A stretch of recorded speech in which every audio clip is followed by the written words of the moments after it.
7 MPs उनके गए हैं। राज्यसभा में टोटल उनके 10 एमपीज़ थे, जिसमें से 7 एमपीज़ ने इस्तीफ़ा दे दिया और बीजेपी ज्वाइन करने का निर्णय लिया है। तो उनके लिए पॉलिटिकल डिफीट है। राघव चड्ढा बीजेपी ज्वाइन करेंगे, इसकी अटकलें कुछ दिन पहले से लगाई जा रही थी। काफ़ी लोग बोल रहे थे कि राघव चड्ढा ज्वाइन करेंगे, क्योंकि जिस तरीके से उनका बयान आ रहा था, चीज़ें हो रही, वो जनता के मुद्दों को रिप्रेजेंट कर रहे थे। बट आम आदमी पार्टी का जो एजेंडा था, जो जैसे हर पार्टी का एजेंडा होता है पार्लियामेंट में कि इस मुद्दे को उठाना है हमें, उस एजेंडे पे कहीं ना कहीं काम नहीं कर रहे थे राघव चड्ढा। कोई भी एमपी एमएलए अगर पार्टी छोड़ता है और दूसरी पार्टी को ज्वाइन करता है तो उसके ऊपर एंटी डिफेक्शन लॉ लग जाता है। ये कहीं ना कहीं बहुत दिन से प्लानिंग चल रही है। मुझे ऐसा लग रहा था, क्योंकि एक साथ 7 एमपी का जाना और उसमें भी अशोक मित्तल का नाम है। अगर आपको पता हो तो अभी 2-3 दिन पहले ही उनके यहाँ ईडी की रेड पड़ रही थी। नमस्ते, मैं शमी। सौगन टीवी देख रहे हैं आप। आम आदमी पार्टी को अब तक का सबसे बड़ा झटका लगा है। 7 सांसद अगर एक साथ आम आदमी पार्टी छोड़कर बीजेपी को हाय बोलेंगे तो फिर कहीं ना कहीं अरविंद केजरीवाल और तमाम जो मनीष सिसोदिया हैं, चाहे वो भगवंत मान है, इन सबको बुरा लगेगा। और बुरा तो लगना तो छोड़ दो, इन सबको लगेगा कि कहीं हमारी पार्टी अब खतरे में ना चली जाए। पिछले कुछ दिनों से अरविंद केजरीवाल आम आदमी पार्टी वर्सेस जो राघव चड्ढा का खेल चल रहा था, जिस तरीके से उन्हें उपनेता पद से हटाया गया और तमाम अटकलें लगाई जा रही थी कि अब राघव चड्ढा कहीं ना कहीं बीजेपी ज्वाइन कर सकते हैं, क्योंकि राघव चड्ढा ने खुद अपने ट्विटर हैंडल से ही ये सबूत को पेश किया। और जनता तो बहुत होशियार है, जनता दिमाग लगा लेती है। तो यानी कि आज 24 तारीख को राघव चड्ढा ने जो है प्रेस कॉन्फ्रेंस किया एक, और प्रेस कॉन्फ्रेंस में साफ तौर पर जाहिर किया कि मैं अब बीजेपी ज्वाइन करने वाला हूँ। और उनके साथ साथ आम आदमी पार्टी के 7 सांसद और बीजेपी ज्वाइन कर चुके हैं। जनता का मन टटोलेंगे कि जनता किस तरीके से राघव चड्ढा, हरभजन सिंह, स्वाति मालीवाल के इस निर्णय को स्वीकार करते हैं या फिर नकारती है। क्या कहेंगी मैम, जिस तरीके से राघव चड्ढा, स्वाति मालीवाल, हरभजन सिंह, अशोक मित्तल, ये तमाम जितने भी बड़े बड़े नेता थे आम आदमी पार्टी के, नामचीन चेहरे थे, ये सब कहीं ना कहीं बीजेपी में जाकर अब जो है बीजेपी में शामिल हो गए हैं, तो आम आदमी पार्टी को कितना नुकसान होगा? नुकसान तो भारी है, क्योंकि 7 एमपीज़ उनके गए हैं। राज्यसभा में टोटल उनके 10 एमपीज़ थे, जिसमें से 7 एमपीज़ ने इस्तीफ़ा दे दिया और बीजेपी ज्वाइन करने का निर्णय लिया है।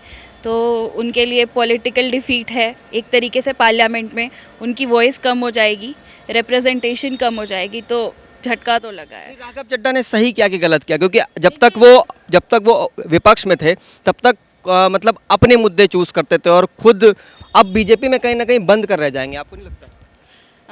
राघव चड्ढा बीजेपी ज्वाइन करेंगे, इसकी अटकलें कुछ दिन पहले से लगाई जा रही थी।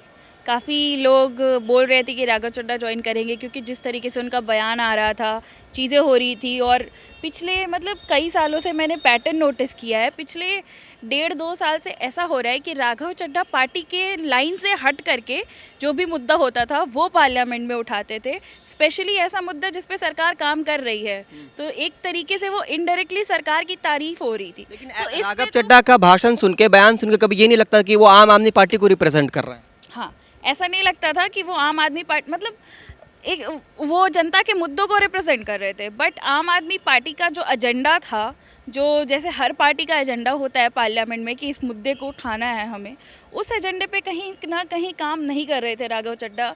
और इसीलिए पार्टी ने उनको अभी उपनेता के पद से हटाया भी था। और 5 अप्रैल को ये हुआ था।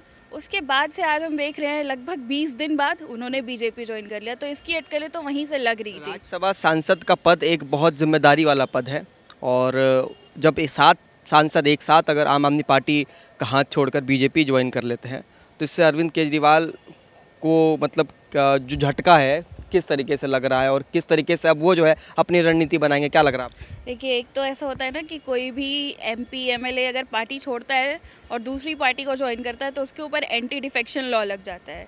लेकिन इस केस में क्या हुआ है, 2/3 जो एमपीज़ हैं राज्यसभा के, उन्होंने ज्वाइन कर लिया है बीजेपी, यानी कि 10 में से 7 ने कर लिया है। तो ये एक तरीके से फैक्शन है, तो अब उन पे एंटी डिफेक्शन लॉ भी नहीं लगेगा। तो मतलब ये काफ़ी ज़्यादा तरीके से लीगल हुआ। हाँ, लीगल हुआ, क्योंकि उन पे एंटी डिफेक्शन लॉ नहीं लगेगा। एक तरीके से वो आम आदमी पार्टी का फैक्शन जो टूट के फैक्शन बन रहा है वो जुड़ रहा है बीजेपी के साथ, तो उन पे एंटी डिफेक्शन लॉ तो लगेगा नहीं। तो ये और भी ज़्यादा ऐसा लग रहा है कि कहीं ना कहीं बहुत दिन से प्लानिंग चल रही है। मुझे ऐसा लग रहा था क्योंकि एक साथ 7 एमपी का जाना, और उसमें भी अशोक मित्तल का नाम है, अगर आपको पता हो तो अभी 2-3 दिन पहले ही उनके यहाँ ईडी की रेड पड़ रही थी, और ईडी के रेड के कुछ दिन बाद ही उन्होंने भी ज्वाइन कर लिया है। संदीप पाठक जो कि अरविंद केजरीवाल के बहुत ज़्यादा करीबी माने जाते थे, उनका भी ज्वाइन करना बहुत ज़्यादा शॉकिंग है।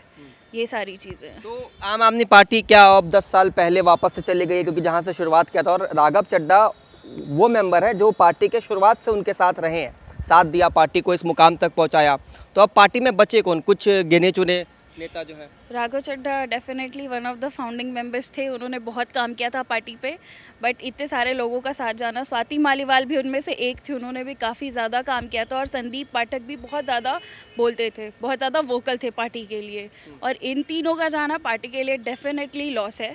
और मैं कहीं ना कहीं लीडरशिप को भी इसमें दोष दूंगी आम आदमी पार्टी के, क्योंकि संदीप पाठक जो कि बहुत ज़्यादा लॉयल एड माने जाते थे केजरीवाल के, उनको साइडलाइन कर दिया था। वो टॉप लीडर थे, उनको साइडलाइन कर दिया, उनको टॉप मीटिंग्स में नहीं बुलाया जाता था, तो उनको लग रहा होगा कहीं ना कहीं कि मेरा फ्यूचर नहीं है इस पार्टी में, तो इसीलिए उन्होंने इस पार्टी का साथ छोड़ दिया। आप देख रहे हैं सौगंध टीवी, सौगंध वतन की।